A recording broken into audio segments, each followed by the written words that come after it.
Our dream psychologist is here. Ian Wallace is a professional dream psychologist and author.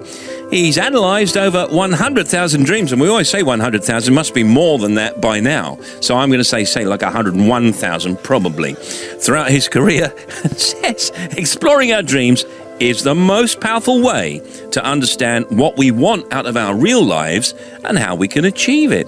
How you doing, Ian? All right? I'm very good, thank you, Steve. Now let's go to Lisa Lee. Hello, Lisa. Hi. How you doing? I'm all right, thank you. Where are you, Lisa? I'm in Redditch in Worcestershire. Oh, that is smashing. Now tell us about your dream, and Ian Wallace here will analyse it for you right now. Lovely. Well, I've been having this dream. I suppose I've had it about 6 times, and it's recurring, and it always follows the same pattern. It's been happening for about 3 years now. I end up in this place that has no name, and I'm looking for a house. I find the house. It is quite an imposing Gothic-style house, and my dad is always with me. I do not know why I need to get in the house, but I'm hammering on the door, telling my dad, this is the place, this is the one. My dad is telling me not to waste my time and to leave it. And I'm banging on the door. It's a very quite Gothic. It's like a studded door with a heavy brass knocker. And I'm banging, trying to get in, saying, I've got to get in because this is the one. Right. He starts to walk away and tells me to leave it. And I see a ferry, like a paddle steamer type ferry. Right. But it is chain driven. Like pool ferries. Yeah. It's dragged across by chain. Everywhere is very foggy. I get on the ferry, telling my dad to, come on, let's have a coffee and we'll go back later, maybe I can get in. Right. My dad walks off into the fog. I get onto the ferry. It takes me halfway across this lake and it runs adrift on a sandbank. Right. And that is consistent every time I've had the dream. That's fairly comprehensive. Is that the end now? Yeah, apart from I'm shouting for my dad. He's walking off. No That's some offence. detail, that. It was fairly detailed. Did go on a little bit, but in a nice way. So now let me... Sorry. Yeah, no, this is all right. So let me just recap. You're on some kind... I'm not going to do the whole story, but you're seeing some kind of Gothic house. Your dad says don't go in there. And then suddenly you're on a ferry, which lands on a sandbank. Is that it? Yes, and I'm waving goodbye, shouting out at my dad, who's walking off into the fog. All right, that's fine. And Ian? Hi, Lisa. So, as regular listeners to the show will remember, the house is the classic symbol of the self. Yep. Houses have got insides and outsides, and so do we. And a big Gothic house, Lisa, that's a symbol of self-transformation. So there's something in your waking life where you really want to transform yourself in some way, but it seems a bit mysterious and spooky to you, and you're not quite sure how to access that part of yourself. Your dad, he symbolises the conventional part of yourself, and you're thinking, that's the way I should go, I should be quite conventional and quite normal. But the way you choose is a more instinctive, intuitive way, which is represented by the ferry. And anything to do with water is always about emotions and feelings. So That's an escape route, isn't it? Well, it's more of an instinctive route. So rather than looking at trying to get into the house, then Lisa's actually looking at another way to move ahead. So she's chosen this more emotional, instinctive way. And so you go with the flow, but then you get stuck and you start to think that you maybe should have taken your dad's advice and done something more normal and more conventional. So encapsulate it in a couple of sentences then, Ian, what it really means. Lisa's dreaming about some situation in her waking life that's to do with transforming herself, and she needs to use her emotions and feelings and listen to her instincts. Okay, so there's a change of foot. You've got to transform your life a little bit, and you need to use your instinct, Lisa. Right. There it is. Yeah, that's sort of... Yeah. No more of the story now, then. No, that's it. Bye. It's a good dream, though, Thank that. you. It's a good dream. All right, yeah. Email from Sheila Chamberlain. Here's Tim with it. Sheila Chamberlain says, I've got this recurring dream, Ian, in which I'm successfully climbing a rock face, even though I've never climbed before. As I'm making my way up, I soon come to a patch on the surface that's completely smooth and has no rocks or crevices for me to grab onto. Yet I know that if I can get all the way to the top, despite this, I will reach a plateau with a beautiful green meadow. However, I never ever get there, and I wake up and I can't hold on any longer to the rock face. What do you think this means? That's a fantastic dream from Sheila, Tim. So this is the 12th most common dream that people have, climbing someplace very, very steep and sheer. And it's about making some sustained effort in waking life to achieve something at a high level. And the steeper the gradient, then the steeper the learning curve. So Sheila's doing something where she's going up in a really methodical fashion, but she's reached this place where she finds it really difficult, quite literally, to get a grip because everything's so smooth.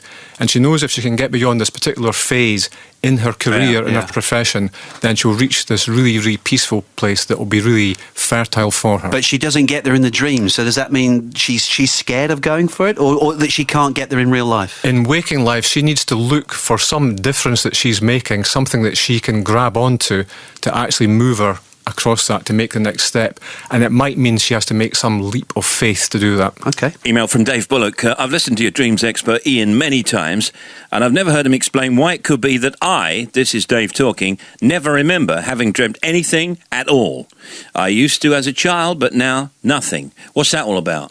So as we grow older, then we have lots more responsibilities, and when the alarm goes off in the morning, we just have to get up and get on with it. And so we don't really have any time to remember our dreams. And as soon as we start moving, our dream imagery will start to fade. Within 5 minutes, 50% is gone, and within 10 minutes, we've nearly lost it all. So all Dave has to remember is 3 words: will, still, and fill. Tonight when he goes to sleep, when he lays his head on his pillow, all he has to say to himself is, tonight I will remember some dreams. And then when he wakes up, whether it's in the middle of the night or in the morning, he has to lie completely still for 1 minute. As soon as you start moving, your dream imagery starts to fade. Interesting. So no wiggling toes, no looking at the alarm clock, no chatting to anyone. Lie completely still for 1 minute, Dave, and you'll get dream imagery coming back to you. And then just fill in the gaps and you'll get a dream story emerging. There's your answer, Dave Bullock, from dream psychologist Ian Wallace, who's here with us. We'll be right back.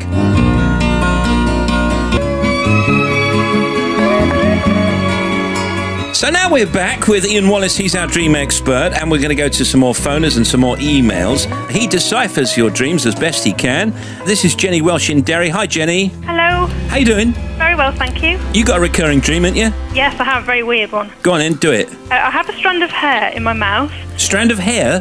Right. And I pull it out, but it's really long and it's connected to more and more hair that's all matted in clumps and keeps coming out of my throat. Is it like Engelbert Humperdinck's hair or not? I've not seen his hair at the moment. No. It's a lot like pulling hair from a plug hole that's blocked. Oh, that's dear. lovely. That's a great image. Terrible. Yeah. And it's just a never-ending clump of hair and gunk that just keeps coming out of my throat.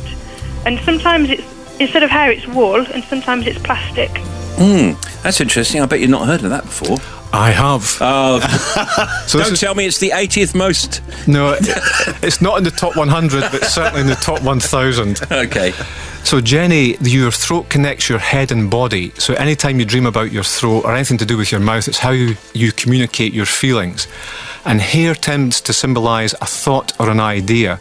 So when you're pulling hair out of your mouth, then there's something in waking life where you really need to speak your feelings, or something where you need to speak up and be really honest.